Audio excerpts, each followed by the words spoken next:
রাসূলুল্লাহ সাল্লাল্লাহু আলাইহি ওয়াসাল্লামের স্ত্রী আয়েশা সিদ্দিকা রাদিয়াল্লাহু তাআলা আনহা থেকে বর্ণনা, তিনি বলেন, কানা রাসূলুল্লাহ সাল্লাল্লাহু আলাইহি ওয়াসাল্লাম ইয়ামকুসু ইনদা যায়নাব ইবনাতি জাহাশ রাদিয়াল্লাহু তাআলা আনহা ওয়া ইয়াশরাবু ইনদাহা আসালা। রাসূলুল্লাহ সাল্লাল্লাহু আলাইহি ওয়াসাল্লাম তার স্ত্রী জয়নব রাদিয়াল্লাহু তাআলা আনহার কাছে কিছু সময় অবস্থান করতেন এবং তার কাছে মধু পান করতেন। আমরা এখানে যারা আছি সবাই জানি মধু হালাল না হারাম। আম্মাজানরা ভালোবাসার প্রতিযোগিতা করতেন, কে বেশি আল্লাহ রসুলকে ভালোবাসতে পারে, কে বেশি নবীজির সংস্রব গ্রহণ করতে পারে, এইটা আম্মাজানদের প্রতিযোগিতা ছিল। সেই ধারাবাহিকতায় আয়েশা রাদিয়াল্লাহু তাআলা আনহা বলেন, তাওয়াসাইতু আনা ওয়া হাফসা আন্না আইয়াতানা দাখালা আলাইহা নবিয়্যু সাল্লাল্লাহু আলাইহি ওয়াসাল্লাম ফালতাকুল ইন্নী আজিদু মিনকা রিহা মাগাফির আকালতাল মাগাফির। আমি এবং হাফসা পরামর্শ করলাম, রাসূলুল্লাহ সাল্লাল্লাহু আলাইহি ওয়াসাল্লাম আমাদের দুইজনের যার কাছে আগে প্রবেশ করবে সে নবীকে বলবে, আপনার মুখ থেকে মাগাফিরের গন্ধ পাই, আপনি কি মাগাফির খেয়েছেন? নবীজি তার আরেক স্ত্রী জয়নব রাদিয়াল্লাহু তাআলা আনহার কাছে অবস্থান করতেন, সেখানে মধুপান করতেন। আম্মাজান আয়েশা এবং হাফসা রাদিয়াল্লাহু তাআলা আনহুমা তারা পরামর্শ করলেন, আমাদের দুইজনের যার কাছে নবী আগে আসবে সে নবীকে বলবে, আপনার মুখ থেকে মাগাফিরের গন্ধ পাচ্ছি, আপনি কি মাগাফির খেয়েছেন? উদ্দেশ্য হলো যেন নবীজি এরকম বেশি বেশি ওখানে না যায়। ফাদাখালা আলা ইহদাহুমা, দুই বিবির একজনের কাছে রাসূলুল্লাহ সাল্লাল্লাহু আলাইহি সাল্লাম প্রবেশ করলেন। ফাকালাত লাহু যালিকা, পরামর্শ অনুযায়ী ওইটাই বললেন, ওই যে আপনি কি মাগাফির খেয়েছেন? আপনার মুখ থেকে মাগাফিরের গন্ধ পাই। فقال رسول الله صلى الله عليه وسلم لا بل شربت عسلا, আমি তো মাগাফির খাই নাই, আমি মধুপান করেছি। তার মানে তোমরা আমার মুখ থেকে মাগাফিরের গন্ধ পাও, একটা গন্ধযুক্ত খাবার আর কি, মাগাফিরের গন্ধ পাও? তো বললেন হ্যাঁ ঠিক আছে। ফালাম আউদ আলা, আজকের পর আমি আর কখনো কিছুতেই এই মধু আর পান করব না, যেহেতু এটার থেকে মাগাফিরের গন্ধ আসে, আর আমার মুখ থেকে গন্ধ আসলে ফেরেশতারা তো আমার কাছে আসবে না। এই জন্য আল্লাহ রসুল সাল্লাল্লাহু আলাইহি সাল্লাম কাঁচা পেঁয়াজও খাইতেন না। তো নবীজির এটা বলছেন, নবীজি কি বললেন? আজকের পর থেকে আমি আর মধুপান করব না। আল্লাহ তাআলা আয়াত নাজিল করে দিলেন, ইয়া আইয়ুহান নাবিয়্যু লিমা তুহাররিমু মা আহাল্লাল্লাহু লাক, হে নবী, আল্লাহ যা হালাল করেছেন আপনি কেন তা নিজের জন্য হারাম করেন? মধু আপনার জন্য হালাল, এখান থেকে মাগাফিরের কোনো গন্ধটন্ধ আসে না, এটা ঠিকই আছে, মধুই, এটা আপনার জন্য হালাল। পরে আছে আয়াত আছে দুইজনকের ব্যাপারে আল্লাহ বলেছিলেন তওবা করার জন্য, পরে দুজন তওবা করেছেন। তো যাই হোক, আল্লাহ তাআলা বলে দিলেন, হাবিব মধু আমি আল্লাহ হালাল করেছি, আপনি কেন এটা হারাম করবেন? এখান থেকে বুঝলাম আল্লাহর হালালকে হারাম করতে কেউ পারে না। এ হলো 2 নাম্বার মূলনীতি। 3 নাম্বার, রাসূলুল্লাহ সাল্লাল্লাহু আলাইহি সাল্লাম যা হারাম করেন, আমাদের নবীর হারাম করাটাও আল্লাহর হারাম করার মতোই বিধান হিসাবে সাব্যস্ত হয়। সুবহানাল্লাহ। যেমন ইবনে মাজাহ হাদিসের কিতাব 12 নম্বর হাদিস, এই হাদিসের মধ্যে আছে রাসূলুল্লাহ সাল্লাল্লাহু আলাইহি ওয়াসাল্লাম বলেন, ইউশিকুর রাজুলু মুত্তাকিআন আলা আরিকাতিহি, এমন একটা সময় আসবে যখন মানুষ সিংহাসনের মধ্যে হেলান দিয়ে বসা থাকবে। ইউহাদ্দাসু বিহাদিসিম মিন্নি, তার সামনে আমার হাদিস পেশ করা হবে। তখন ওই ব্যক্তি বলবে, বাইনানা ওয়া বাইনাকুম কিতাবুল্লাহ, আমাদের মাঝে তোমাদের মাঝে আল্লাহর কোরআন আছে, কোরআন থাকতে হাদিসের কি প্রয়োজন? আওয়াজ দিয়ে বলি নাউযু বিল্লাহ। রাসূলুল্লাহ সাল্লাল্লাহু আলাইহি ওয়াসাল্লাম বলেন, সত্তর এমন একটা জামানা আসবে যেই জামানায় মানুষ সিংহাসনের মধ্যে হেলান দিয়ে বসা থাকবে, ওই জামানায় ওই ব্যক্তির সামনে আমার হাদিস পেশ করা হবে, সে বলবে আমাদের মাঝে তোমাদের মাঝে আল্লাহর কোরআনই যথেষ্ট, হাদিসের আবার কি প্রয়োজন? বলি না আউযুবিল্লাহ। ফামা ওয়াজাদনা ফীহি মিন হালালিন ইস্তাহলালনা ওয়া মা ওয়াজাদনা ফীহি মিন হারামিন হারামনা। কোরআনে যেটা আমরা হালাল পাই সেটা হালাল হিসাবে গ্রহণ করলাম, কোরআনে যেটা হারাম পাই সেটা হারাম হিসাবে গ্রহণ করলাম। কথা কিন্তু সুন্দর। কি বলে? কোরআনের হালালকে হালাল মানলেই তো হলো, কোরআনের হারামকে হারাম মানলেই তো হলো, হাদিসের কি প্রয়োজন? এখান থেকে আমার সাথে একটু বলেন, কোরআনের হালালকে আমরা হালাল মানি কিনা, কোরআনের হারামকে আমরা হারাম মানি কিনা? তো তারাও বলতেছি কি কোরআনের হালালকে হালাল মানি, কোরআনের হারামকে হারাম মানি, বাস এতটুকুই যথেষ্ট, হাদিসের কোনো প্রয়োজন নাই। এটা তাদের বক্তব্য। রাসূলুল্লাহ সাল্লাল্লাহু আলাইহি সাল্লাম বলেন, আলা ওয়া ইন্নামা হাররামা রাসূলুল্লাহ সাল্লাল্লাহু আলাইহি ওয়াসাল্লাম মিসলু মা হাররামাল্লাহ। শোনো, আমি নবী যেটা হারাম করি, আমার হারাম করাটা আল্লাহর হারাম করার মতোই হারাম হিসাবে সাব্যস্ত হয়ে যায়। তাহলে কি শিখলাম? শুধু কোরআন না শুধু হাদিস, না কোরআন হাদিস। যারা বলে শুধু কোরআন মানাই যথেষ্ট, হাদিসের প্রয়োজন নাই, তাদের গভীর একটা চক্রান্ত হলো উম্মতকে বেনামাজি বানানো। কি বানানো? প্রশ্ন হতে পারে কেন? কোরআনে আছে আকিমুস সালাহ, তোমরা সালাত কায়েম করো, নামাজ পড়ো। কিভাবে নামাজ পড়বা এটা কোরআনে নাই। কোরআনে আছে ইয়া আইয়ুহাল্লাযীনা আমানুর কাউ, হে ঈমানদারগণ তোমরা রুকু করো। কিভাবে রুকু করো এটা কোরআনে নাই। কোরআনে আছে ওয়াসজুদু, তোমরা সেজদা করো। কিভাবে সেজদা করো এটা কোরআনে নাই। কোরআনে আছে ওয়াবুদু রাব্বাকুম, রবের ইবাদত করো। কিভাবে করো এটা কোরআনে নাই। কোরআনে আছে নামাজ পড়ো, তাই নামাজ পড়া ফরজ, কিন্তু ফজরের নামাজ 2 রাকাত ফরজ, এটা হাদিসে আছে। কোরআনে আছে নামাজ পড়া ফরজ, তাই জোহরের নামাজ ফরজ, আসরের নামাজ ফরজ, এশার নামাজ ফরজ, কিন্তু কোরআনে এটা নাই আসরের নামাজ কয় রাকাত, জোহরের নামাজ কয় রাকাত, এশা কয় রাকাত, এটা হাদিসে আছে। জোহরের নামাজ 4 রাকাত, আসর 4 রাকাত, এশার নামাজ 4 রাকাত। কোরআনে আছে নামাজ পড়া ফরজ, তাই মাগরিব পড়া ফরজ, কিন্তু মাগরিব 3 রাকাত ফরজ, এটা হাদিসে আছে। তাই শুধু কোরআন না শুধু হাদিস না, কোরআন এবং হাদিস। যারা বলে শুধু কোরআন, তারা প্রকারান্তরে হাদিস অস্বীকার করার কারণে তাদের ঈমান চলে যাবে এবং উম্মতকে তারা কৌশলে বেনামাজি বানানোর একটা ষড়যন্ত্র চালাবে। বলেন তো কোরআন, সবাই বলেন তো কোরআনে কি আছে? নামাজ পড়ো। ফজরের নামাজ 2 রাকাত, এটা কোথায় আছে? মাশাআল্লাহ। কোরআনে আছে নামাজ পড়ো। জোহর যে 4 রাকাত, এটা কোথায় আছে? কোরআনে আছে নামাজ পড়ো। আসরের নামাজ 4 রাকাত, এটা কোথায় আছে? কোরআনে আছে নামাজ পড়ো। মাগরিব 3 রাকাত, এটা কোথায় আছে? কোরআনে আছে নামাজ পড়ো। এশা 4 রাকাত, এটা কোথায় আছে? তাই কোরআন হাদিস দুইটা আলাদা না? কোরআন এবং হাদিস উভয়টা মানতে হবে।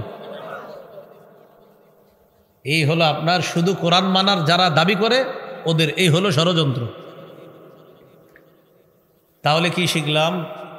আমাদের নবী কোনো বিধান, এটাও আল্লাহর বিধানের মতোই বিধান হয়ে যায়। যেমন ফজরের নামাজ ফরজ, কিন্তু 2 রাকাত ফরজ, এটা আমাদের নবী সাল্লাল্লাহু আলাইহি সাল্লাম আমাদেরকে জানিয়ে দিয়েছেন। জোহরের নামাজ ফরজ, তবে জোহর যে 4 রাকাত ফরজ, আসর 4 রাকাত ফরজ, এশার নামাজ 4 রাকাত ফরজ, মাগরিব 3 রাকাত ফরজ, এটা আমাদেরকে কে জানায় দিছে? নবীজি। এবার আমার সাথে বলেন, বলেন হাদিস হলো কোরআনের বাস্তব ব্যাখ্যা। এবার আমার সাথে বলেন কোরআনে আছে তোমরা নামাজ পড়ো। কোরআনের ব্যাখ্যা হাদিসে আছে। ফজর 2 রাকাত, কোরআনে আছে তোমরা নামাজ পড়ো। কোরআনের ব্যাখ্যা হাদিসে আছে। জোহর আসর এশা 4 রাকাত, কোরআনে আছে তোমরা নামাজ পড়ো। কোরআনের ব্যাখ্যা হাদিসে আছে মাগরিব 3 রাকাত। তাহলে শুধু কোরআন শুধু হাদিস না কোরআন হাদিস? মাশাআল্লাহ, আশা করি বুঝতে পারছেন। তাহলে 1 নাম্বার আল্লাহর হালাল আল্লাহর হারাম, 2 নাম্বার আল্লাহর হালালকে হারাম করার সাধ্য কারো নেই, তিন নাম্বার, আমাদের নবী কোনো বিধান যখন আমাদের জন্য রেখে যান, আমাদের নবীর সেই বিধানটাও আল্লাহ পাক রব্বুল আলামিনের বিধানের মতোই এটা কার্যকর হয়ে যায়, যেই বিধানের মধ্যে আল্লাহ তাআলার সমর্থন থাকে। কারণ আমাদের নবী কোনো কিছু নিজের থেকে বলে না, যা বলে সব ওহী থেকেই আল্লাহ রসুল বলে। আল্লাহ আমাদেরকে কথাগুলা মনে রাখার তৌফিক দান করুন। 4 নাম্বার কথা, হালাল স্পষ্ট, হারাম স্পষ্ট। হালাল হারামের মাঝে কিছু বিষয় আছে অস্পষ্ট। সহিহ বুখারীর বর্ণনা 52 নম্বর হাদিস, قال رسول الله صلى الله عليه وسلم الحلال بين والحرام بين وبينهما مشبهات।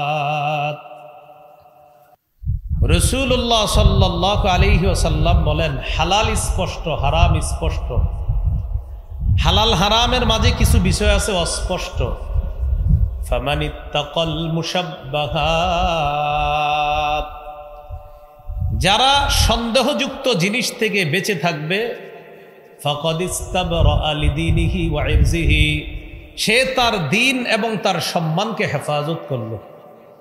যেমন হালাল স্পষ্ট, যেমন বলেন তো মায়ের সাথে দেখা দেওয়া হালাল, বলেন মায়ের সাথে দেখা দেওয়া, স্ত্রীর সাথে দেখা দেওয়া, মায়ের সাথে দেখা দেওয়া, চাচির সাথে দেখা দেওয়া হারাম। বলেন চাচির সাথে দেখা দেওয়া, খালার সাথে দেখা দেওয়া হালাল, মামির সাথে দেখা দেওয়া হারাম। হালাল স্পষ্ট, হারাম স্পষ্ট। বলেন আপন বোনের সাথে দেখা দেওয়া হালাল, চাচাতো বোন মামাতো বোনের সাথে দেখা দেওয়া হারাম। এই হালাল হারাম স্পষ্ট, এর মাঝে আছে একটা সন্দেহযুক্ত। সন্দেহযুক্ত জিনিস থেকে যে বাঁচবে তার দিন এবং তার সম্মান বাঁচবে। যেমন আজকের এই মাহফিলের না এখানে দেওয়া হয়েছে ওয়াজ দোয়ার মাহফিল লেখা। কি লেখা? কবরবাসীর রুহের মাগফিরাত কামনায় ওয়াজ দোয়ার। এখন আজকের এই মাহফিলের ব্যাপারে এই এলাকার ওলামায়ে কেরাম কি আপনাদেরকে নিষেধ করছে এখানে আইসেন না?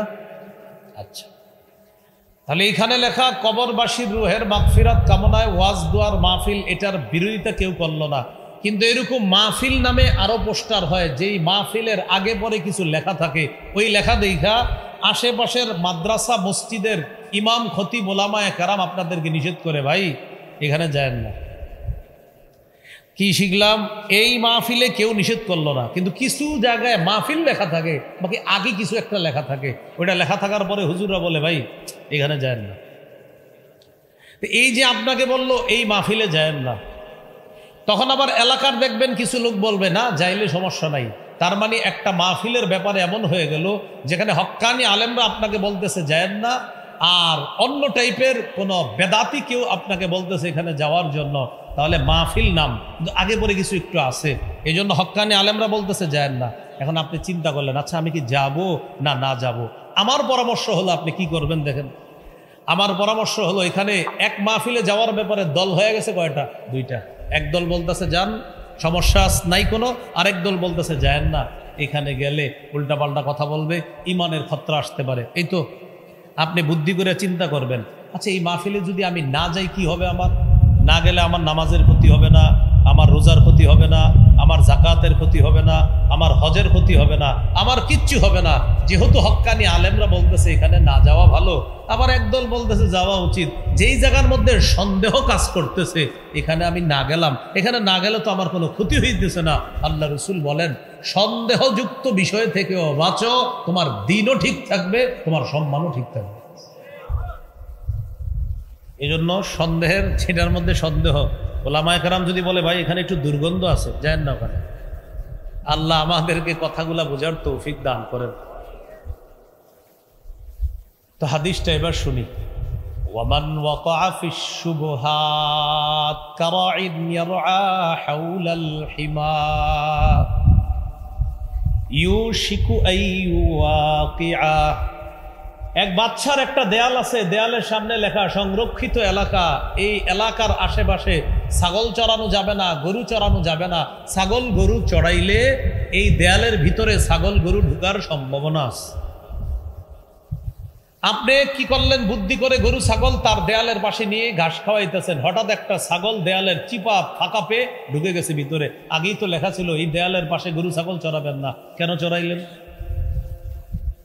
তাহলে বোঝা গেল দুনিয়াতে এরকম কিছু জায়গা থাকে যেখানে প্রবেশ করা নিষেধ। তাই ওখানে বলা হয় যে এখান থেকে 100 হাত দূরে থাকুন, 1000 হাত দূরে থাকুন। কেন? এটার কাছে আসলে ঝামেলা আসছে।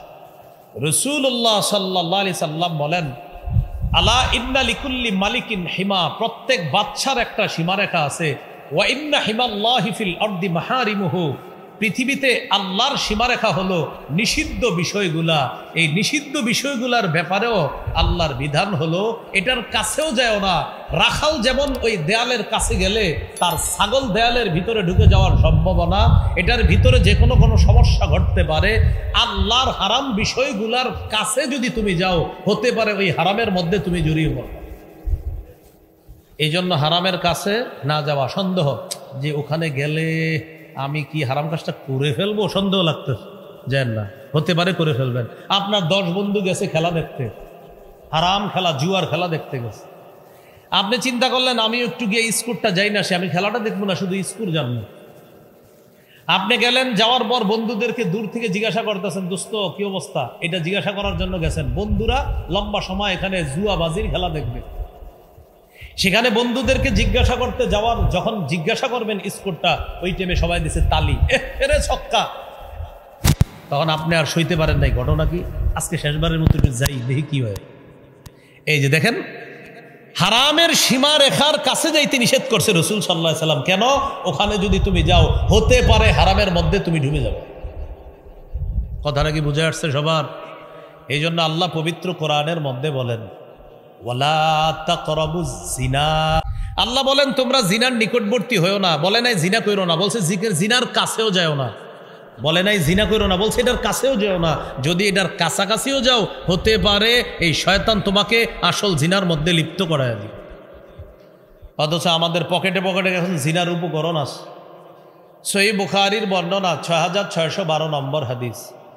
ক্বালা রাসূলুল্লাহ সাল্লাল্লাহু আলাইহি ওয়াসাল্লাম, ইন্নাল্লাহা কাতাবা আলা ইবনি আদম হাজ্জাহু মিনাজ জিনা আদরাকা যালিকা লা মাহালা। নিশ্চয়ই আল্লাহ আদম সন্তানকে জিনার পরীক্ষা দ্বারা পরীক্ষা করেন।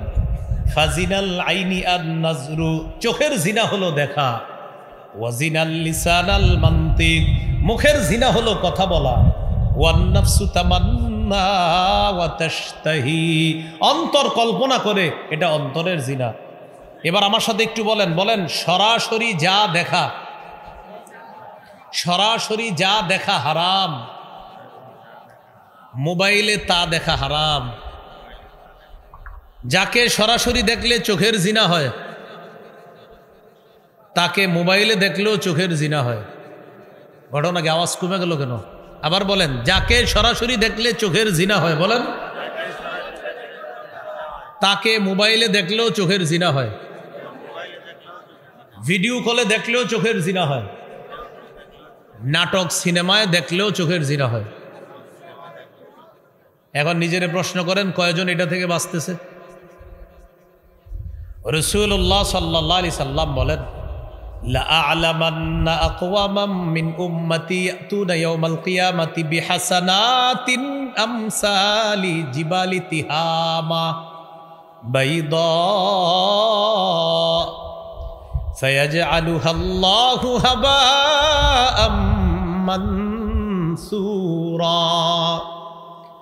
আমার উম্মতের একদল মানুষ যারা সরাসরি গুনাহ করে না, কিন্তু পর্দার আড়ালে তারা যখন যায় তখন ঠিকই ভয়ঙ্কর ভয়ঙ্কর গুনাহ করে। নবীজি বললেন, সাহাবীরা বললেন, হুজুর এরা কারা? কয়, নবীজি বলেন, এরা কিয়ামতের ময়দানে তিহামার সাদা পাহাড়ের মতো বড় বড় আমল নিয়ে উপস্থিত হবে। আল্লাহ তাদের আমলগুলা একদম বিক্ষিপ্ত ধূলিকণার মতো বানায় দিবে। সাহাবীরা বললেন, সিফহুম লানা ইয়া রাসূলুল্লাহ, হুজুর তাদের বর্ণনা একটু আমাদেরকে দেন তো, দেখি তারা কারা, আমরা যেন ওই শ্রেণীর না হই। নবী বললেন, তারা দেখতে তোমাদের মতো, তাদের চামড়া তোমাদের চামড়ার মতো। ইয়াখুজুনা বিল্লাইলি কামা তাখুজুনা, তোমরা যেমন রাতে তাহাজ্জুদ পড়ো তারাও তাহাজ্জুদ পড়ে, তবে হাত্তা ইযা খালাউ বিমাহারিমিল্লাহ ইনতাহাকুহা, এরা যখন নির্জনে কোনো হারাম জিনিস পাওয়া যায় তখন ওই হারাম অপরাধটার মধ্যে তারা লিপ্ত হয়ে পড়ে, ঘন্টার পর ঘন্টা সে অপরাধ করে, প্রতিনিয়ত এ অপরাধ করে। তোমাদের মতো তাহাজ্জুদ পড়ে, তোমাদের মতো নামাজ পড়ে, তোমাদের মতো ইবাদত বন্দেগী করে, কিন্তু আড়ালে নির্জনে গেলে ভয়ঙ্কর অপরাধে প্রতিনিয়ত ঘন্টার পর ঘন্টা সে অপরাধ করতেছে।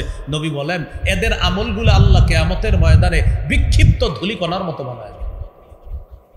আপনারা মাঠে আছেন? হ্যাঁ, আচ্ছা, এটা এই শুনছেন বর্ণনাটা যে বললাম, শুনছেন? এই অপরাধ হয়ে যাচ্ছে অনেকের। বাঁচা, এটা থেকে বাঁচা। কেন? সূরা আনামের 151 নম্বর আয়াতে আল্লাহ বলেন ওয়ালা তাকরাবুল ফাওয়াহিশা মা যাহারা মিনহা ওয়া মা বাতান, তোমরা প্রকাশ্য অশ্লীলতার কাছে যেও না, গোপন অশ্লীলতার কাছেও যেও না। আয়াত দ্বারা বোঝা যায় প্রকাশ্যে অশ্লীলতাও হারাম, গোপনে অশ্লীলতাও হারাম। কি বললেন? প্রকাশ্য অশ্লীলতার কাছে যেও না, গোপন অশ্লীলতার কাছেও যেও না। সূরা আনামের 151 নম্বর আয়াতে অনেকগুলা হারামের কথা আল্লাহ বলেন। কুল তাআলাউ আতলু মা হাররামা রাব্বুকুম আলাইকুম আল্লা তুশরিকু বিহি শাইআ। নবী আপনি বলেন আসো আমি তোমাদেরকে তেলাওয়াত করে শোনাই যা তোমাদের রব তোমাদের উপর হারাম করেছেন। কি হারাম করেছেন? আল্লা তুশরিকু বিহি শাইআ, তোমরা রবের সাথে শিরিক করবা না, আল্লাহর সাথে শিরিক করা হারাম। ওয়াবিল ওয়ালিদাইনি ইহসানা, মা বাবার আনুগত্য করবা, তাদের নাফরমানি করবা না, মা বাবার নাফরমানি করা হারাম। ওয়ালা তাকতুলু আওলাদাকুম মিন ইমলাক, দারিদ্রতার ভয়ে সন্তান হত্যা করবা না, দারিদ্রতার ভয়ে সন্তান হত্যা করবা না। বুখারীর বর্ণনা, রাসূলুল্লাহ সাল্লাল্লাহু আলাইহি সাল্লামকে জিজ্ঞাসা করা হলো হুজুর সবচেয়ে বড় পাপ কোনটি? রাসূলুল্লাহ সাল্লাল্লাহু আলাইহি সাল্লাম বললেন আনতাদু লিল্লাহি নিদ্দান ওয়া হুয়া খালাকাকা, তুমি তোমার রবের সাথে কাউকে সমকক্ষ হিসাবে ডাকা অথচ আল্লাহ তোমাকে সৃষ্টি করেছেন। প্রশ্ন করলেন হুজুর এরপর কোনটা? ফাকাল রাসূলুল্লাহ সাল্লাল্লাহু আলাইহি ওয়াসাল্লাম আন তাকতুলা ওয়ালাদাকা মাখাফাতা আইয়াতআমা মাআক, তোমার সন্তান তোমার খাবারে অংশগ্রহণ করবে এই ভয়ে সন্তান হত্যা করা। তোমার সন্তান তোমার খাবারে অংশগ্রহণ করবে এই ভয়ে সন্তান হত্যা করা। বিষয়টা কি দাঁড়াইলো? এক সন্তানের পরে 10 বছর আর সন্তান হয় না। কেন হয় না? এক সন্তান হওয়ার পরে 10 বছর সন্তান হয় না, কেন হয় না? হয় না নাকি নিচ্ছেন না? যদি বিষয়টা এমন হয় দারিদ্রতার ভয়ে সন্তান নিচ্ছেন না, তো কিয়ামতের মাঠে দাগী 5 জন আসামির 2য় নম্বরে দাঁড়ানোর জন্য তৈরি থাকেন। কিয়ামতের মাঠে দাগী আসামি হবে মোটা দাগে 5 জন, মানে প্রথম আরো হবে অনেক, এর মধ্যে 5 জন দাগী আসামির একজন হলো যে দারিদ্রতার ভয়ে সন্তান হত্যা করে। বিষয়টা একটা হলো আপনার স্ত্রীর সমস্যা, আপনার সমস্যা ডাক্তার বলে দিয়েছে, আরেক সন্তান যদি হয় তা এই সমস্যা হতে পারে, বাস্তবিক অর্থে দেখা গেছে অনেক সমস্যা, এটা একটা। আরেকটা হলো আপনি সন্তান নেন না এই ভয়ে যে ওরে কে খাওয়াবে, এই ভয়ে যদি সন্তান না নেন তাহলে কিয়ামতের মাঠে দাগী আসামি হিসেবে দাঁড়ানোর জন্য তৈরি থাকেন। মাঠে আছেন তো সবাই? তো এক সন্তানের পরে আরেকজন হয় না কেন? আল্লাহ তাআলা বলেন নাহনু নারযুকুকুম ওয়া ইয়্যাহুম, তোমাদেরকে আমি রিজিক দেই, তোমাদের সন্তান যারা তাদেরকেও আমি আল্লাহ রিজিক দেই। তাহলে সন্তান হত্যা করা আপনারা বলেন হারাম, বলেন সন্তান হত্যা, আবার সন্তান হত্যা, জোরে সন্তান হত্যা। এরপরে আল্লাহ বলেন ওয়ালা তাকরাবুল ফাওয়াহিশা মা যাহারা মিনহা ওয়া মা বাতান, প্রকাশ্য অশ্লীলতা গোপন অশ্লীলতার কাছেও তোমরা যেও না, এগুলা হারাম। ওয়ালা তাকতুলুন নাফসাল্লাতী হাররামাল্লাহু ইল্লা বিল হক, অন্যায় ভাবে কোনো মানুষকে হত্যা করো না, অন্যায় ভাবে কোনো মানুষ হত্যা করা হারাম। যালিকুম ওয়াসাকুম বিহি লাআল্লাকুম তা'কিলুন, আল্লাহ তোমাদেরকে ওয়াজ করতেছে, ওসিয়ত করতেছে, নসিহত করতেছে যাতে তোমরা বুঝো। এরপর আল্লাহ বলেন ওয়ালা তাকরাবু মালাল ইয়াতীমি ইল্লা বিল্লাতী হিয়া আহসানু হাত্তা ইয়াবলুগা আশুদ্দাহ, এতিমের সম্পদের কাছেও যেও না, বড় ভাই মারা গেছে, বড় ভাইয়ের 3টা এতিম সন্তান। ছোট ভাই চিন্তা করলো ওরা তো আমার ভাতিজা ভাতিজি, আমি নিজে বড় কইরা কলমের খোঁচায় যেমনি পারি ভাইয়ের সম্পদগুলো আত্মসাৎ করব। এই জাতীয় ফালতু চিন্তার অধিকারী মানুষ আপনাদের এলাকায় না থাকলেও পৃথিবীতে আছে, যারা আপন ভাইয়ের সন্তান এতিম সন্তানদের সম্পদটা আত্মসাৎ করার জন্য লালায়িত থাকে। তাদেরকে জানায়া দিবেন, ইন্নাল্লাযীনা ইয়াকুলুনা আমওয়ালাল ইয়াতামা যুলমা ইন্নামা ইয়াকুলুনা ফি বুতুনিহিম নারা। যারা অন্যায়ভাবে এতিমের সম্পদ ভক্ষণ করে তারা পেটে আগুন খায়। আগুন বলেন তো, যারা এতিমের সম্পদ খায় তারা কি খায়? আগুন খায়। এটা হারাম। এতিমের সম্পদ ভক্ষণ করা যাবে না। আল্লাহ তাআলা এরপরে বলেন, ওয়াউফুল কাইলা ওয়াল মিজানা বিল কিসত। ওজন করবা, মাপবা, যখন ইনসাফের সাথে মাপবা। সাবধান, ওজনে কম দেওয়া হারাম, মাপে কম দেওয়া হারাম। এগুলা আমি আল্লাহ হারাম করেছি। আল্লাহ তাআলা এগুলা হারাম করে দিয়েছেন। নবীরে বলছে আপনি তেলাওয়াত করে আপনার উম্মতকে শোনায়া দেন, আমি আল্লাহ এগুলা হারাম করছি। এরপর আল্লাহ বলেন, ওয়া ইযা কুলতুম ফা'দিলু ওয়ালাউ কানা যা কুরবা। কথা বললে ইনসাফের সাথে বলবা, যদিও তোমার নিকট আত্মীয় হয়। তিনি আমার নিকট আত্মীয়। এখন আমি একটা কথা বলবো, কথা বলার সময় আমার মাথায় যেন এটা না আসে আমার আত্মীয়র পক্ষেই কথাটা বলি না। আল্লাহ বলেন যেটা ইনসাফ সেটাই বলবা, সেটা তোমার আত্মীয়র পক্ষে যাক বিপক্ষে যাক। তাহলে কি শিখলাম? কথা বলার সময় অন্যায় বলা হারাম। আত্মীয় স্বজন দেখেও যদি অন্যায় কথা বলেন এটা কি হবে? হারাম। হ্যাঁ হারাম, এটা আল্লাহ হারাম করেছে। এরপরে আল্লাহ বলেন, ওয়া বিআহদিল্লাহি আউফু। আল্লাহর ওয়াদা পুরা করো। আল্লাহ পাক রব্বুল আলামিনের সাথে যে ওয়াদা এটা পুরা করো। আল্লাহ আমাদের রব, রবের সাথে আমরা ওয়াদাবদ্ধ, তার হালালগুলা মেনে নিব, হারামগুলা বর্জন করবো, এগুলো আমাদের পূরণ করতে হবে। আল্লাহর ওয়াদা পূরণ না করা এটা হারাম। আল্লাহ তাআলা আমাদেরকে আল্লাহর হারামকৃত বিষয়গুলা থেকে বেঁচে থাকার তৌফিক দান করেন। এবার চলেন, হারামের মধ্যে কিছু হারামের সম্পর্ক কথার সাথে। প্রিয় ভাইয়ের একটু বলতে হবে, হারামের কিছু সম্পর্ক কিসের সাথে বলেন? যেমন মিথ্যা কথা বলা হারাম। মিথ্যা কথা বলা কি হারাম? একটু মন দিয়ে শোনেন। সহিহ বুখারীর বর্ণনা 6094 নম্বর হাদিস।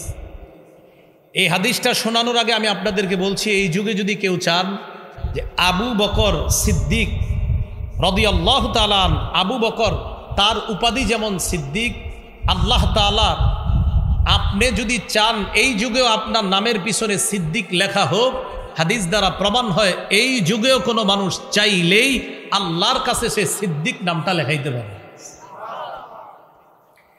সাথে সাথে মনে রাখবেন, মিথ্যা নবুয়ত দাবিদার তার নাম মুসাইলামাতুল কাযযাব।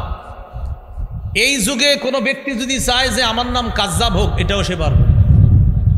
অধিক মিথ্যাবাদী, এটাও সে কি করবে? পারবে। সহিহ বুখারীর 6094 নম্বর হাদিস। قال رسول الله صلى الله عليه وسلم إن الصدق يهدي إلى البر وإن البر يهدي إلى الجنة।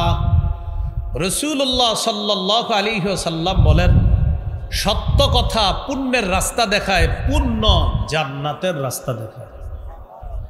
ইন্নার রাজুলা লা ইয়াসদুকু ওয়া ইয়াতাহাররা সিদকা হাত্তা ইয়াকুনা সিদ্দীকা। কোন মানুষ যখন সত্য কথা বলে, উঠতে সত্য, বসতে সত্য, মুআমালাত মুআশারাতে সত্য, ব্যবসা করে সত্য কথা বলে, কোনো কিছু ক্রয় করে সত্য কথা বলে, তার জীবনটা সত্য আর সত্য। নবী বলেন এক পর্যায়ে তার নামটা আল্লাহর খাতায় সিদ্দিক বলে লিপিবদ্ধ হয়ে যায়। কি বলে? তাহলে দেখেন প্রিয় ভাইয়েরা, এই যুগে আমরা চাইলে আমাদের নামটা সিদ্দিক লেখাইতে পারি আল্লাহর কাছে। এরপরে নবী বলেন, ওয়া ইন্নাল কাযিবা ইয়াহদি ইলাল ফুজুর ওয়া ইন্নাল ফুজুরা ইয়াহদি ইলান নার। পাপাচার, মিথ্যা কথা পাপাচারের রাস্তা দেখায়, পাপাচার জাহান্নামের রাস্তা দেখায়। ইন্নার রাজুলা লা ইয়াকযিবু ওয়া ইয়াতাহাররাল কাযিবা হাত্তা ইউকতাবা ইনদাল্লাহি কাযযাবা। মানুষ মিথ্যা কথা বলে, মিথ্যা বলতে বলতে এক পর্যায়ে তার নামটা আল্লাহর খাতায় কাযযাব, মুসাইলামা মিথ্যা নবুয়ত দাবিদার যেমন কাযযাব, এই যুগেও কোনো মানুষ মিথ্যা বলতে বলতে বলতে বলতে তার নাম আল্লাহর খাতায় কাযযাব বলে লিপিবদ্ধ হয়ে যায়। বলি নাউযুবিল্লাহ। প্রিয় ব্যবসায়ী ভাইয়েরা, পণ্য বিক্রি করার সময় মিথ্যা কথা বলবেন না। ওই যে বললাম ৫ জন দাগী আসামি, এই ৫ জনের মধ্যে সেও একজন হবে যে ব্যক্তি মিথ্যা শপথ করে পণ্য বিক্রি করে। রাসূলুল্লাহ সাল্লাল্লাহু আলাইহি সাল্লাম বলেন, কিয়ামতের ময়দানে ৩ ব্যক্তির দিকে আল্লাহ রহমতের দৃষ্টি দিবে না। এর মধ্যে একজন হলো ওই ব্যক্তি যেই ব্যক্তি পণ্য মিথ্যা কথা বলে বিক্রি করে। কোনো বর্ণনা আসছে যে ব্যক্তি দান করে, খোটা দেয়, যে ব্যক্তি লুঙ্গি টাকনুর নিচে রাখে, এদের দিকে আল্লাহ তাআলা তাকাবেন না কিয়ামতের মাঠে।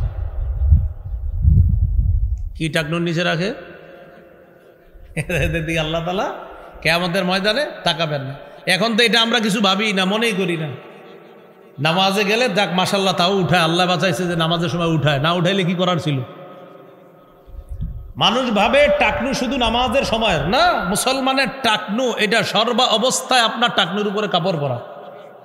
মুসলমানের টাকনুর উপরে কাপড় পরতে হবে শুধু নামাজের সময় না, সর্ব অবস্থায়। তো যাই হোক, মিথ্যা শপথ করে পণ্য বিক্রি করলে খবর আছে। হাদিসে আসছে সৎ ব্যবসায়ী কিয়ামতের ময়দানে নবী সিদ্দিকদের সাথে থাকবে। কিন্তু যে ব্যক্তি মিথ্যা কথা বলে পণ্য বিক্রি করে, এর অবস্থা খুব খারাপ হবে। ভাই এই জুতার দাম কত? 1200, 1150 দেই, আল্লাহর কসম কিনে আছে 1160 কইরা। কত করে? তো 1160 হইলে তো এটা 1150-এর নিচে বলা ঠিক হইবে না আমার, আর 1160 কিনে আছে। তো বলতে হলে আমার 1160-এর উপরে বলতে হবে। এখন আপনি যে কসম করলেন 1160 করে কিনা, তাই 1200 বেচবেন, বিক্রি করলেন। কেন? উনি পাইকারি দোকানে গিয়ে খোঁজ নিল এই জুতা 300 করে কিনে আনছেন।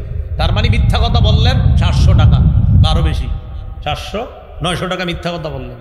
এই যে মিথ্যা কথা বললেন, এটার জন্য আপনি আল্লাহর দরবারে দাঁড়ানোর জন্য তৈরি থাকেন। মানে মিথ্যা কথা বলাটা একদম ইজি, কোনো ব্যাপারই মনে করে না, একদম সহজে মিথ্যা কথা বলে দিচ্ছেন আপনি। আপনারা কিন্তু বেজার হবেন না, এই কথা তাদের গায়ে নেবেন যারা মিথ্যা কথা কয়ে ব্যবসা করেন। যদি মিথ্যা কথা বলেন আপনার, হ্যাঁ ওয়াজ আপনাকে করতেছে। আমি আবার বলছি, এখানে যদি কোনো মিথ্যাবাদী ব্যবসায়ী থাকেন তো ওয়াজ আপনার জন্য ঠিক হয়ে যাবে।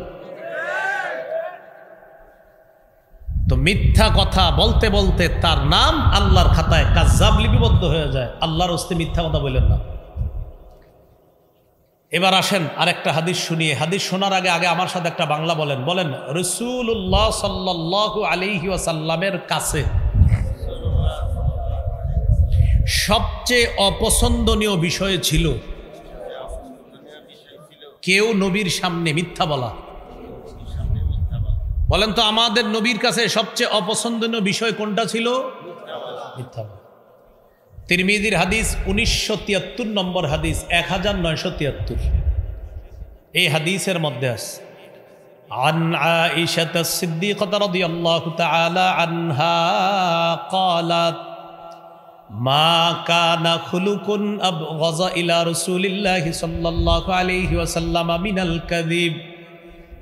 আম্মাজান আয়েশা সিদ্দিকা রাদিয়াল্লাহু তাআলা আনহা বলেন, রাসূলুল্লাহ সাল্লাল্লাহু আলাইহি ওয়াসাল্লামের কাছে মিথ্যা বলার চাইতে অধিক অপছন্দনীয় বিষয় আর কোনো কিছু ছিল না।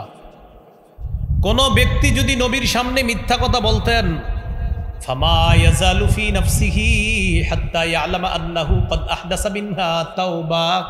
আল্লাহ নবী ভুলতেই পারতেন না, কোনো ব্যক্তি যদি মিথ্যা কথা বলতেন তার ব্যাপারটা নবী মন থেকে সরাইতে পারতেন না। কোনো ব্যক্তি মিথ্যা বললে নবী সরাইতে পারতেন না। এটা নবী সব কাজ করতেছে, মনে করেন খাবার খাচ্ছে, নামাজ পড়াইতে যাইতেছে, মানুষের সাথে কথা বলতেছে, নবীর মধ্যে একটা পেরেশানি কাজ করতেছে। কি ব্যাপার, আপনি এমন করেন কেন? আল্লাহ রসুলের চেহারার অবস্থা কেন? নবীর মধ্যে পেরেশানি কেন? তখন জানা যায় যে এক ব্যক্তি নবীর সামনে মিথ্যা কথা বলছে, এটা নবী কোনোভাবেই বলতে পারতেছে না। কি যে একটা লোক মিথ্যা কথা কেমনে বলে, এটা আল্লাহ রসুল মানি এটা মানতেই পারতেছে না যে একটা মানুষ মিথ্যা কথা বললো কেন। কখন গিয়া নবীজির পেরেশানি দূর হইতো? যখন নবী জানতেন যে হুজুর অমুকে তওবা করছে আর মিথ্যা বলবে না, তখন নবীজি পেরেশানি থামতো। এর আগ পর্যন্ত নবী সারাক্ষণ এটা মনের মধ্যে রাখতেন, আচ্ছা লোকটা আমার সাথে মিথ্যা বলল কেন? তাহলে কি শিখলাম প্রিয় ভাইয়ারা? যদি জীবনে মিথ্যা কথা বলেন, বলার আগে চিন্তা করবেন যে আমার এই মিথ্যা ঘটনা আমার হাবিবের কাছে সবচেয়ে অপছন্দের। এবার আমার সাথে বলেন, বাহানা করেও মিথ্যা বলা যাবে না। ছোট সন্তানকে বলেন আব্বু আম্মু বলে ডেকে মজা দেওয়ার কথা বলে মজা না দিলে মিথ্যা কথা। ছোট সন্তানকে ডাক দিছেন, আব্বু এদিকে আসো, আম্মু এদিকে আসো, তোমারে মজা দিমু। আসছে, আসার পর হাত খুইলা মজা দেন নাই, মিথ্যা কথা আপনার নামে একটা লেখা হয়ে যাবে সাথে সাথে। আবু দাউদের, আসলেই তো ঠিক হাদিসে আসছে, তো ঠিক তো হবেই। আবু দাউদের হাদিস 4991, 4991 নম্বর হাদিস। এই হাদিসের বর্ণনাকারী আব্দুল্লাহ ইবনে আমির রাদিয়াল্লাহু তাআলা তিনি বলেন, দাআতনি উম্মি ওয়া রাসূলুল্লাহি সাল্লাল্লাহু আলাইহি ওয়াসাল্লাম কাঈদুন ফি বাইতিনা। আমার আম্মা আমাকে ডাকলেন, আল্লাহ রাসূল আমাদের বাসায় বসা। আমার আম্মা আমাকে ডেকে বললেন, হা তাআল উতিকা, আব্বু এদিকে আসো, তোমাকে কিছু দিব। নবীজি আমার আম্মাকে বললেন, মা আরাদতি আন তুতিহি, এই তুমি তোমার ছেলেরে কি দিতে চাও? ওই মহিলা জবাব দিলেন, উতিহি তামারান, হুজুর আমি তাকে খেজুর দিব। রাসূলুল্লাহ সাল্লাল্লাহু আলাইহি সাল্লাম বললেন, তুমি কি আসলে খেজুর দিবা? তুমি যে ডাকছো খেজুর আসলে দিবা? লাউলাম তুতিহি শাইআ কুতিবাত মিনকি ইনদাল্লাহি কাযিবা, তুমি তোমার সন্তানকে কিছু দিবে বলে ডাকার পর যদি তুমি তাকে কিছু না দাও, আল্লাহর খাতায় তোমার নামে একটা মিথ্যা কথা লেখা হবে। প্রিয় ভাইয়ারা বলেন তো, জীবনে এই ভুলটা কত করছি? হ্যাঁ, আসো এদিকে আসো, কিছু দিব। মোরগ মুরগি কুকুর বিড়ালের সাথে ধোকাবাজি করবেন না। হাতে ধান চাউল নিয়ে মোরগ মুরগিরও ডাইকেন নেমনে, কাছে আইসা চাউল দিলেন না, কিছু দিলেন না, এই মোরগের সাথে ধোকাবাজি করেন না, মুরগির সাথে এটা করেন না। হাতে কিছু রাইখা যদি ডাক দেন, আসার পর কিছু দিয়ে দিয়েন। আর যদি হাতে কিছু না থাকে, একটা বিড়ালরে আপনি কাটা বুঝায় ডাক দিলেন, মেও মেও করে একটা হাতে কাটা নিয়ে বললেন, আসো এদিকে কাটা দিব, আসার পর ওরে কাটা দিলেন না, এই কাজ করবেন না, আপনার নামে মিথ্যা কথা লেখা হবে। কি শিখলাম বলেন? বাহানা করেও কি করা যাবে না? মিথ্যা বলা যাবে না। এবার আরেকটা শিখেন, বলেন ক্ষুধা পেটে রাইখা, এই কথা বলা যাবে না। ক্ষুধা নাই, যদি ক্ষুধা রাইখা বলি ক্ষুধা নাই, বলেন বলেন বলেন, ক্ষুধা নাই, মিথ্যা কথা। পেটে আপনার ক্ষুধা আছে, কেউ যদি আপনাকে বলে খাইতে বসেন, আর তখন যদি বলেন না ভাই ক্ষুধা নাই, কিন্তু আসলে ক্ষুধা আছে, আপনার পেটের মধ্যে দুইটা জিনিস একত্রিত হবে, ক্ষুধা মিথ্যা। দলিল ইবনে মাজাহ 3298, 3298 নম্বর হাদিস। এই হাদিসের মধ্যে আসছে আসমা বিনতে ইয়াজিদ রাদিয়াল্লাহু তাআলা আনহার বর্ণনা, তিনি বলেন, উতিয়া রাসূলুল্লাহ সাল্লাল্লাহু আলাইহি ওয়াসাল্লাম বিতাআম,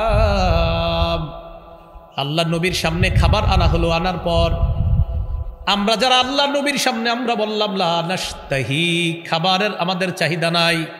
নবীর সামনে খাবার আনা হলো, আমরাও ছিলাম, আমরা বললাম আমাদের খাবারের চাহিদা নাই। নবীজি আমাদের দিকে তাকায় বললেন, এই শোনো, খাবারের চাহিদা তোমাদের নাই তো আসলে, লা তাজমা'না জুআন ওয়া কাযিবা, সাবধান, ক্ষুধা রাইখা বইল না যে ক্ষুধা নাই। ক্ষুধা রাইখা যদি বলো ক্ষুধা নাই, খাবারের প্রতি চাহিদা নাই, তাহলে তোমার পেটে দুইটা জিনিস জমা করলা, একটা মিথ্যা জমা করলা, আর একটা তুমি ক্ষুধা জমা করলা। ক্ষুধা রাইখা যদি বলো ক্ষুধা নাই, এক পেটে খিদা রাখলা, খিদা রাইখা দুনিয়াতে কষ্ট পাইলা, আর একটা মিথ্যা পেটে ঢুকাইলা, এটার কারণে আখেরাতে কষ্ট পাবে। এখন বলেন এই ভুলটাও আমাদের হয় কিনা? অনেক সময় বলে ফেলি, খিদা থাকলে কোন আল্লাহর ওলি বুজুর্গ যদি বলে আপনারে ভাই খান, আমরা অনেক সময় লজ্জায় বুজুর্গদের সামনে খাইতে চাই না, কিন্তু পেটে খিদা আছে, বিসমিল্লাহ কইরা বরকত হিসাবে শুরু করে দিবেন।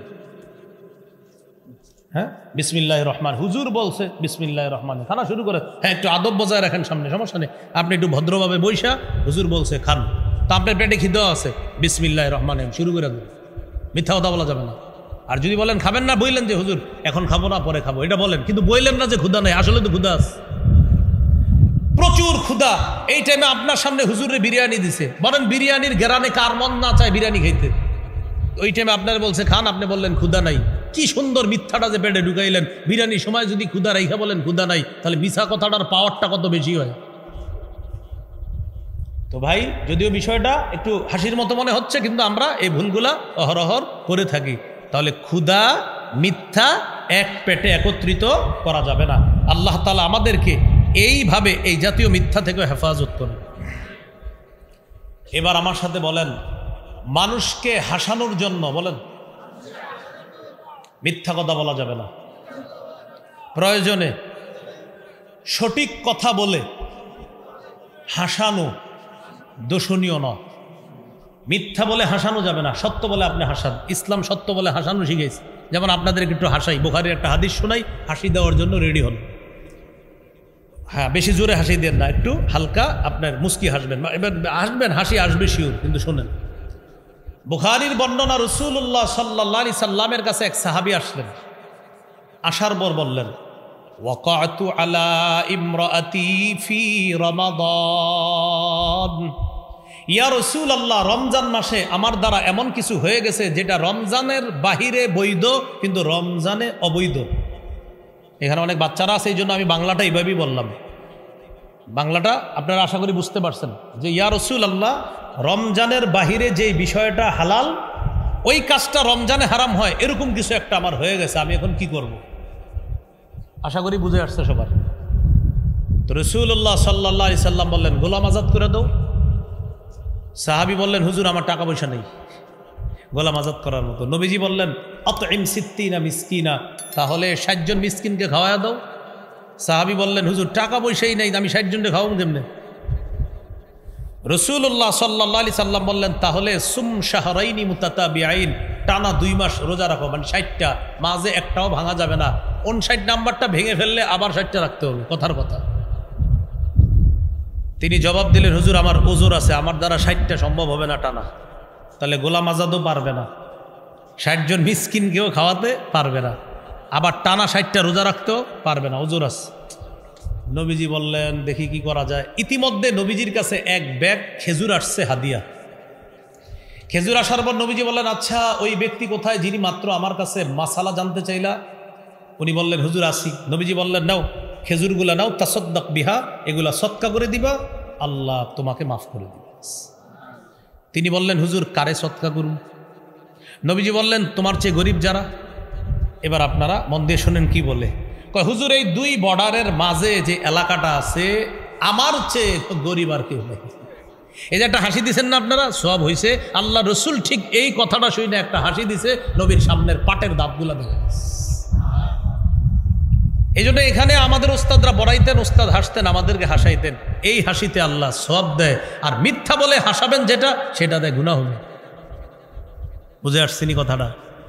রাসূলুল্লাহ সাল্লাল্লাহু আলাইহি সাল্লাম এটা শুনে হাসলেন। হাসার পর বললেন, তো কি করা? ফানতুম ইজান, নেও খেজুরগুলা নাও, তোমরাই ঘরে গিয়ে খাও, যাও। তোমার সে গরিব কেউ নাই, এখন তুমি নাও, ঘরে গিয়ে তোমরাই খাও। তাহলে ভাই আমরা গুরুত্বপূর্ণ একটা কথা শিখলাম, হাসির ছলেও মিথ্যা বলবো না, কাউকে হাসানোর জন্য আমরা মিথ্যা কথা বলবো না। তিরমিজির হাদিস 2315 নম্বর হাদিস। এই হাদিসের মধ্যে রাসূলুল্লাহ সাল্লাল্লাহু আলাইহি সাল্লাম বলেন, ওয়াইলুন লিল্লাযী ইউহাদ্দিসু বিল হাদিসি লিইউদহিকা বিহিল কওম ওয়াইলুন লাহু ওয়াইলুন লাহ।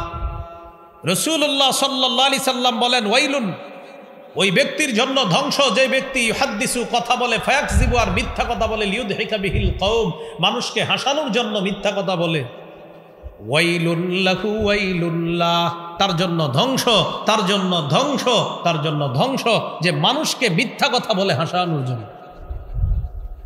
আল্লাহ আমাদের এই মসজিদগুলা, মাহফিলগুলাকেও মিথ্যা কথা থেকে হেফাজত করে। তাহলে কি শিখলাম ভাই? একটা শিখলাম মিথ্যা বলতে বলতে কাজ্জাব হয়ে যায়। আরেকটা শিখলাম রাসূলুল্লাহ সাল্লাল্লাহু আলাইহি সাল্লামের কাছে সবচেয়ে অপছন্দনীয় বিষয় মিথ্যা বলা। আরেকটা শিখলাম বাহানা করেও আজকে থেকে আমরা কখনো মিথ্যা বলবো না।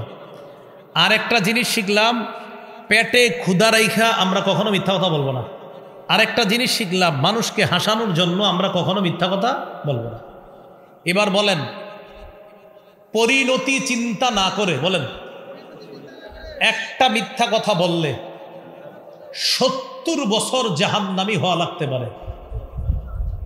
পরিণতি চিন্তা না করে কথা বলে কিভাবে দেখেন, 3 জন 4 জন আমরা একসাথে হয়েছি, তখন বলে ফেলি এইভাবে, ও অমুকে, আরে কইস না, হ্যাঁ কি ভালো মানুষ নেই, আন্দাজি, হ্যাঁ আর কি, মানে কথার কথা বলে ফেলছি।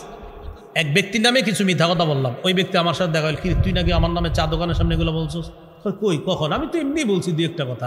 এই যে আপনি দুই একটা কথা তার নামে বললেন আর এটা মিথ্যা কথা, রসুল বলেন এই একটা মিথ্যা তোমাকে 70 বছর জাহান্নামী বানাতে পারে। তিরমিজির হাদিস 2314 নম্বর হাদিস, রসুল্লাহ সাল্লাল্লাহু আলাইহি সাল্লাম বলেন ইন্না রাজুলা লা ইয়াতাকাল্লামু বিল কালিমা মা ইয়াতাবায়্যানু ফিহা, এটা একটা বর্ণনা বুখারীর। আর তিরমিজির বর্ণনা ইন্না রাজুলা লা ইয়াতাকাল্লামু বিল কালিমা লা ইয়ারা বিহা বাসা, মানুষ মাঝে মাঝে কথা বলে পরিণতি চিন্তা করে না, চাইছে বইলা দিস ইয়াহবি ফিন্নার ইয়াহয়ি বিহা ফিন্নার 70 খরিফা, এই একটা কথা তাকে 70 বছর জাহান্নামে নিবে। আল্লাহ আমাদেরকে হেফাজত করেন। এবার আমার সাথে বলেন একটা মিথ্যা কথা বললে এই মিথ্যা কথার দুর্গন্ধে ফেরেশতারা ওই মুহূর্তে 1 মাইল দূরে চলে যায়। একটা মিথ্যা কথার দুর্গন্ধে ফেরেশতারা 1 মাইল দূরে চলে যায়। তিরমিজির বর্ণনা 1971 নম্বর হাদিস। এই হাদিসের মধ্যে আসছে রাসূলুল্লাহ সাল্লাল্লাহু আলাইহি সাল্লাম বলেন ইদা কাযাবাল আব্দু তাবাআদা আনহুল মালাইকা মিলান মিন নাতনি মা জাআ বিহি, কোন মানুষ যখন মিথ্যা কথা বলে তার থেকে ফেরেশতারা তার মিথ্যার দুর্গন্ধে 1 মাইল দূরে চলে যায়। বলি নাউজুবিল্লাহ। এবার আমার দিকে তাকান, একজন মানুষ, এই মানুষটা ফরজ ইবাদত করে, নফল ইবাদত করে, তাহাজ্জুদও পড়ে, কিন্তু আবার কিছু হারাম কাজ করে। এই মানুষটা ফরজ ইবাদত করে, ওয়াজিব ইবাদত করে, নফল একটু কম পড়ে, কিন্তু হারাম কাজ করে না। এই লোকটা প্রচুর ইবাদত করে, পাশাপাশি কিছু হারাম কাজও করে ফেলে। এই লোকটা ফরজ ওয়াজিবগুলা ঠিক রাখে, নফল পারলে পড়ে, না পারলে অতটা পড়ে না, কিন্তু একটা হারাম কাজও করে না। নবীজি বলেন এই লোকের ইবাদত প্রচুর কিন্তু হারামের মধ্যে লিপ্ত আছে, এই লোকের ইবাদত একটু কম কিন্তু হারামে লিপ্ত নাই। আমি নবী এই যে হারাম থেকে বেঁচে থাকলো তাকে পৃথিবীর মানুষের মধ্যে শ্রেষ্ঠ ইবাদত গুজার বান্দা বলে ঘোষণা করলাম। হারাম থেকে বাঁচা। তিরমিজির হাদিস 2305 নম্বর হাদিস। আবু হুরায়রা রাদিয়াল্লাহু তাআলা আনহুর হাত ধরে রাসূল সাল্লাল্লাহু আলাইহি সাল্লাম বললেন, আবু হুরায়রা তোমারে কয়েকটা বিষয় শিখিয়ে দিই। 1 নাম্বার, ইত্তাকিল মাহারিমা তাকুন আবাদান নাস, তুমি হারাম থেকে বাঁচো, মানুষের মধ্যে সবচাইতে শ্রেষ্ঠ আবেদ হয়ে যাবা যদি হারাম থেকে বাঁচো। এই হলো কথার হারাম, মিথ্যা কথা বলা। আরেকটা হলো খাদ্যের হারাম, সুদ খাওয়া হারাম, ঘুষ খাওয়া হারাম। হাদিসের একটা কিতাব আছে মুসনাদে আহমদ, এই কিতাবের 17,822 নম্বর হাদিস। এই হাদিসের মধ্যে আসছে কোনো এলাকার মধ্যে যদি সুদের কারবার বেড়ে যায়, ওই এলাকাটা আল্লাহ দুর্ভিক্ষের আযাব দ্বারা পাকড়াও করে। ওই এলাকায় আগে ভালো ভালো নিয়ামত ছিল, ফসল হইতো, মাছ হইতো, মুরগির ফার্মে ভালো মুরগি হইতো, ডিম ভালো বাড়ত, গাছের মধ্যে ফল ফলাদি সুন্দর হইতো, আগে ডাব হইতো প্রচুর পরিমাণ, সিম, লাউ ইত্যাদি আল্লাহ প্রদত্ত নিয়ামতগুলো অনেক বেশি হইতো। কখন? যখন মানুষ সুদি কারবার করতো না। কিন্তু নবী বলেন সুদ যে এলাকায় ছড়ায় পড়বে ওই এলাকায় আল্লাহ অর্থনৈতিক গজব দিয়া পাকড়াও করবেন, মানুষ চারোদিকে হাহাকার করবে, মানুষ আল্লাহ প্রদত্ত নিয়ামত থেকে বঞ্চিত হবে। কিসের কারবার বাড়লে? সুদ। নবী বলেন যে এলাকায় ঘুষের কারবার বাড়বে ওই এলাকার সুপুরুষগুলা কাপুরুষ হয়ে যাবে। সুপুরুষগুলা কি হবে? যেমন আমাদের দেশে যদি বাস্তবিক অর্থে জেহাদের ডাক আসে, এমনি হাত তোলে সবাই, কিন্তু বাস্তবিক জেহাদের ডাক যখন আসবে তখন অনেকের মা বাবা তারে বুঝাবে, হুজুর রাজাক তুই ঘরে থাক, তুই কেন জানেন? ওই যে আমাদের দেশে মোটেই ঘুষ কারবার নাই তো, এজন্য তারা এখন সুপুরুষ। কি আমাদের দেশে ঘুষের কারবার না থাকার কারণে তারা সবাই সাহসী পুরুষ নাকি আছে? নবী বলেন যেই দেশে ঘুষের কারবার বাড়বে এই দেশের সব কাপুরুষ হয়ে যাবে। এই জন্য দেখবেন আপনি হাত সবাই তোলে, যখন কাজের মতো কাজ হওয়ার জন্য যখন তৈরি হবে তখন বুঝায় তুই ঘরে থাক, হুজুরা যাক তুই থাক, ঘরে থাক। কেন? ওই যে ঘুষ চারোদিকে বাড়ছে, এই ঘুষ এটা হারাম, এটা খাদ্যের হারাম। আরেকটা হলো কর্মের হারাম, শিরিক করা হারাম, বেদাত করা হারাম। এই হারাম কাজগুলা করা যাবে না। আল্লাহ তাআলা আমাদের সকলকে হারামের ব্যাপারে যে মূলনীতিগুলা বলা হলো একটু মন দিয়ে শুনেন। আল্লাহর হালাল, আল্লাহর হারাম। 2 নাম্বার, আল্লাহর হালালকে হারাম করার অধিকার কারো নাই। 3 নাম্বার, রাসূলুল্লাহ সাল্লাল্লাহু আলাইহি সাল্লামের কোনো বিষয়ে হারাম করাটা আল্লাহর হারাম করার মতোই হারাম হয়ে যায়। এখান থেকে একটা গুরুত্বপূর্ণ জিনিস আপনারা শিখছেন নামাজের কথা কোরআনে আছে, নামাজ পড়ো, 2 রাকাত ফজর নামাজ, এটাও কোরআনে আছে। এটা কোথায় আছে? মাশাআল্লাহ, বলেন কোরআনের ব্যাখ্যা হাদিসে আছে। এইভাবে বলবেন কোরআনের ব্যাখ্যা হাদিসে আছে। নামাজ পড়ো কোরআনে আছে, জোহর 4 রাকাত কোরআনে আছে। কোথায় আছে? পুরাটা বলেন কোরআনের ব্যাখ্যা হাদিসে আছে। এভাবে ইনশাল্লাহ বলে দিতে পারবেন না? না। তো এইভাবে মনে রাখবো আমরা। 4 নাম্বার, হালাল স্পষ্ট, হারাম স্পষ্ট, মাঝে কিছু অস্পষ্ট সন্দেহযুক্ত জিনিস আছে, এগুলা থেকে আমাদের বেঁচে থাকতে হবে। এটা দিয়ে বুঝিয়েছিলাম যে হারামের মধ্যে পড়ে যাওয়ারও যদি সম্ভাবনা থাকে সেখানে আমরা যাব না, সেটার কাছাকাছি আমরা হব না। আল্লাহ তাআলা আমাদের সকলকে হালাল জীবন যাপন করার তৌফিক দান করেন, হারাম থেকে বাঁচার তৌফিক দান করেন। তো যে বিষয়টা আমরা জানলাম, হক নষ্ট করা এটাও হারাম, বান্দার হক নষ্ট করা এটাও হারাম। এটা আর একটা বিষয়। প্রশ্ন দিয়েন না মাহফিলে, প্রশ্নের উত্তর আমি দিই না, মুফতি সাহেবদেরকে দিয়ে এটা। হ্যাঁ, আল্লাহ তাআলা আমাদের সকলকে যে কথাগুলো বললাম শুনলাম আমরা যেন আমল করতে পারি, আল্লাহ তৌফিক দান করেন। উনি আমার কানে কানে বললেন, হুজুর হক নষ্ট করার কথা, তওবা কবুলের 4টা শর্ত আছে। 4 নাম্বার শর্তটা হলো আমার জিম্মায় কারো হক থাকলে হক আদায় করে দিতে হবে। আল্লাহ এটা মাফ করবে না, যতদিন বান্দার হক আমি আদায় না করব ততদিন কিন্তু আল্লাহ তাআলা মাফ করবে না। বান্দার হক বান্দা আদায় করতে হবে। আজকের হালাল হারাম বিষয়ের যে আলোচনাগুলা, আমার একটা সংকলন মিম্বরে আমানত, এটা যাদের কাছে আছে 3 নাম্বার খণ্ডে এই আলোচনাটা পাবেন। আজকের আলোচনাটা হালাল হারাম সম্পর্কে আলোচনাটা 1 থেকে 10 খণ্ড কিতাব, সন্তানের 64টি অধিকার, 1ম খণ্ড, 2য় খণ্ড শিরিক বেদাত, 3য় খণ্ড হালাল হারাম, 4র্থ খণ্ড স্বামী স্ত্রীর অধিকার, 5ম খণ্ড লা ইলাহা ইল্লাল্লাহর ব্যাখ্যা, 6ষ্ঠ খণ্ড নামাজ, 7ম 8ম খণ্ড পাক নাপাক নামাজের মাসালা, 9ম খণ্ড জাকাত, রমজান, রমজানের শেষের দিকে গুনাহ মাফ করা এবং রমজানের ঈদ, 10ম খণ্ডে রমজান পরবর্তী 8টি করণীয়, এই করণীয়গুলা রমজান পরবর্তী 10ম খণ্ডে আছে। হজের কথা, কোরবানির কথা। কোরবানির গরুটা কেনার আগে আমি আপনাদেরকে বলবো, মিম্বরে আমানতের 10 নম্বর খণ্ডটা একটু পড়বেন, গরুটা কোন টাইপের কিনবেন। আমরা গরু কেনার পরে হুজুরদেরকে ফোন দিই, হুজুর শিঙে সমস্যা, দাঁতে সমস্যা, এই জন্য ওইটা পইরার পরে কিনতে যাবেন, তাহলে দেখবেন ইনশাল্লাহ সমস্যাটা হবে না। ঈদের পর, কোরবানির ঈদের পর একটা মেহমানদারির আয়োজন হয় আমাদের দেশে, মুসলমান দেশগুলোতে। মেহমানদারি কেমনে করবেন এই আলোচনা 10 নম্বর খণ্ডে। আর মেজবান যারা আছি আমরা, মেজবানদের কি করণীয়, আর মেহমান যারা আছি আমাদেরও কি করণীয়। আমরা যে আরেকজনের বাড়ি থেকে একদম খামু সুমু শুয়ে থাকবো আর বাইর হবো না, এরকম যে ঠিক না, এই বিষয়গুলা 10ম খণ্ডে আছে। হ্যাঁ, মুহররম মাসের আলোচনা সাহাবীদেরকে কেন্দ্র করে, কারবালাকে কেন্দ্র করে 10ম খণ্ডে। ঘরের কোনায় এসে কাউয়া যদি কাকা করে, অনেকে মনে করে আমার ছেলে মেয়েটা মনে হয় ভালো নাই বিদেশে, এইটা ঠিক না, কুসংস্কার। এই বিষয়গুলা 10ম খণ্ডে আছে। 1 থেকে 10 খণ্ড আপনারা সংগ্রহ করে নেবেন, অনলাইনে পাওয়া যায়। আর ওরা এখানে গাড়িতে নিয়ে এসেছে, অনলাইনে যেই দামে পাওয়া যায় এর চেয়ে একটু কম দামে ওদের কাছে পাবেন সম্ভবত। ওদের কাছ থেকে 10 খণ্ড যদি পারেন 10 খণ্ডই সংগ্রহ করে নেন, আর চাইলে ভেঙে ভেঙেও ওরা বিক্রি করে, ওদের কাছ থেকে নিতে পারেন। গাড়িতে আছে, গাড়ির কাচ না ভেঙে ওখান থেকে সংগ্রহ করবেন। আল্লাহ আমাদের সকলকে যে কথাগুলো বললাম শুনলাম, হালাল জীবন গ্রহণ করা, হারাম থেকে বেঁচে থাকার তৌফিক দান করেন। আমিন ওয়া আখিরু দাওয়ানা আনিল হামদুলিল্লাহি রাব্বিল আলামিন।